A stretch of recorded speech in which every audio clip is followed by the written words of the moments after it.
Skaista mana tēva sētē, tik cēlāji vietiņē.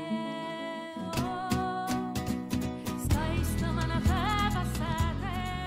Trešdien raidījumā Kadras kultūrā Audējas stāsts. Viesosimies pie Ogres tautas lietišķās mākslas studijas Saiva, kas šogad svinēs 55 gadu jubileju. Studiju jau 4 gadus vada Santa, kas mīlestību uz zaušanu pārmantojas no mammas. Kad Brīvdabas muzejā atnāca gados jau tantiņa un par lielvārdas jostām, un tad, kad viņi uzzināja, ka sauž, viņa tā pilnīgi kā salēcusi, ka vai, tad jau vēl tam ir nākotne. Savu roku aušanas tehnikā šoreiz izmēģināšu arī es. Un redzi, kad šeit nav īstais zilais pacelts.